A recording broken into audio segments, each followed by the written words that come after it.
Hello students, welcome to my platform.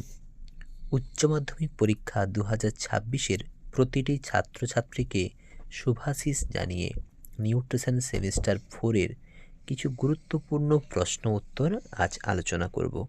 আশা করি তথ্যগুলো তোমাদের পরীক্ষার জন্য খুবই গুরুত্বপূর্ণ হয়ে উঠবে। আজ তোমাদের জন্য প্রথম অধ্যায় গর্ভবতী ও স্তন্যদায়িনী মায়ের জন্য পুষ্টি এই অধ্যায় থেকে বিগত কয়েক বছরের মতো এবারের জন্য একটি এরকমই গুরুত্বপূর্ণ প্রশ্ন হলো গর্ভবতী মায়ের অপুষ্টিতে ভ্রূণের প্রভাব। প্রশ্নটা কি হলো বলো? প্রশ্নটা কি বললাম? গর্ভবতী মায়ের অপুষ্টিতে ভ্রূণের প্রভাব। তো এই প্রশ্নটা লেখার জন্য যে সকল টপিকগুলো এখানে আলোচিত হবে, মানে যে সকল পরিপোষকের অভাবে একটা গর্ভস্থ ভ্রূণ অপুষ্টির শিকার হয়, সেই টপিকগুলো হলো ক্যালোরির অভাব, প্রোটিনের অভাব, ক্যালসিয়ামের অভাব, লোহার অভাব, ভিটামিন এর অভাব, ভিটামিন ডির অভাব, আয়োডিন এবং জিঙ্কের অভাব। মেন যে পরিপোষকগুলো রয়েছে যেগুলোর অভাবে একটা গর্ভস্থ ভ্রূণ বিভিন্ন ধরনের অপুষ্টির শিকার হয়, তার প্রতিটি টপিক আমরা এখানে আলোচনা করব। প্রশ্নটা যদি 4 মার্কের আসে তাহলে প্রথমে তোমরা এই প্রশ্নটার প্রতিটি পরিপোষকের কারণগুলোকে অভাবগুলোকে ব্যাখ্যা করবে এবং সব শেষে একটা রেখাচিত্রের সাহায্যে পুরো ঘটনাটিকে বোঝাতে হবে। প্রথম টপিকটি ক্যালোরি অভাব। এই টপিকে কিভাবে গর্ভস্থ ভ্রূণটা ক্ষতিগ্রস্ত হচ্ছে তোমরা সেটা লিখবে। প্রথম কি ক্যালোরি অভাব, কি লেখা আছে? ভ্রূণের বৃদ্ধি ব্যাহত হয়, ভ্রূণের শারীরিক কার্যকলাপ ব্যাহত হয়। 2 নম্বর কি আছে? প্রোটিনের অভাব। প্রোটিনের অভাবে ভ্রূণের বৃদ্ধি কমে যায়, অপরিণত কম ওজনের শিশু জন্ম নেয়।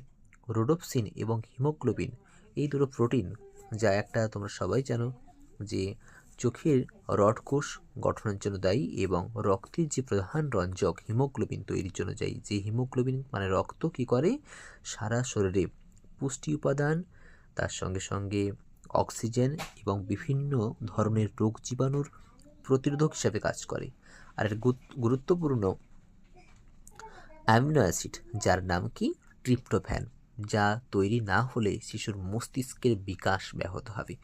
বিকাশ ব্যাহত হওয়ার কথার অর্থ হলো কি না, শিশুটির বয়স বৃদ্ধির সঙ্গে সঙ্গে তার বুদ্ধি, তার কার্যক্ষমতা কোনোটাই ঠিকমতো থাকবে না। 3 নম্বর টপিকটা কি হলো না, ক্যালসিয়ামের অভাব। এই ক্যালসিয়ামের অভাবে ফলে কি হচ্ছে না, ভ্রূণের অস্থি গঠন ব্যাহত হয়, দাঁতের গঠন ব্যাহত হয়, ভ্রূণের অস্থি এবং দাঁত। তারপর দেখতেই পাচ্ছ কি আছে না, লোহার অভাব।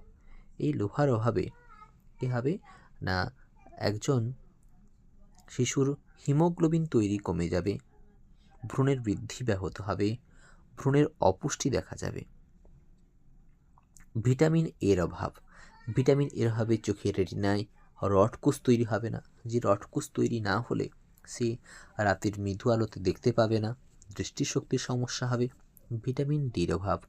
ভিটামিন ডি মানবদেহে ক্যালসিয়াম এবং ফসফরাসের চাহিদা পূরণ করে, তো তার শোষণ কমে যাবে, মানে অস্থি এবং দাঁতের গঠন ব্যাহত হবে। আয়োডিন খুব গুরুত্বপূর্ণ একটি অংশ, যা মানসিক বিকাশ ব্যাহত হয়।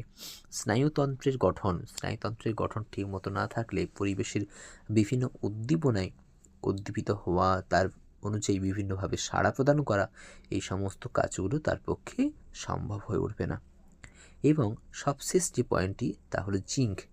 এই জিঙ্কের অভাবে শিশুর কেন্দ্রীয় স্নায়ুতন্ত্র অর্থাৎ মস্তিষ্ক এবং সুষুম্না কাণ্ড, যা মানবদেহের প্রত্যেকটি উদ্দীপনা গ্রহণ এবং সেই অনুযায়ী বিভিন্নভাবে সাড়া প্রদান করে থাকে, তার কিন্তু বিকাশ ঠিকমতো হবে না, তার অস্বাভাবিকতা দেখা যাবে। তো এই টপিকগুলো তোমরা একটু ভালো করে পড়ে নাও এবং একটি রেখাচিত্র আমি তোমাদের উপস্থাপন করব, সেটাও লক্ষ্য করবে। গর্ভবতী মায়ের অপুষ্টিতে ভ্রূণের উপর প্রভাব। তো কোনো কারণে ভ্রূণ যদি অপুষ্টির শিকার হয়, সেই অপুষ্টির শিকারটার প্রধান কারণটা কি হচ্ছে? মায়ের অপর্যাপ্ত খাদ্য গ্রহণ। তারপর কি? মায়ের অপুষ্টি, সেখান থেকে রক্তের পরিমাণ হ্রাস, সেখান থেকে কি হচ্ছে না হার্ট উৎপাত অর্থাৎ হৃৎপিণ্ডের সংকোচন প্রসারণ করার ক্ষমতা কমে যাওয়া, এবং এর ফলে কি হচ্ছে? অপর্যাপ্ত রক্ত সরবরাহ। ভ্রূণের দেহে ফলে অপর্যাপ্ত পরিমাণে পুষ্টি উপাদান এবং অক্সিজেন সরবরাহ হচ্ছে। যে অক্সিজেন এবং পুষ্টিটাকে কে সরবরাহ করতো? না রক্ত।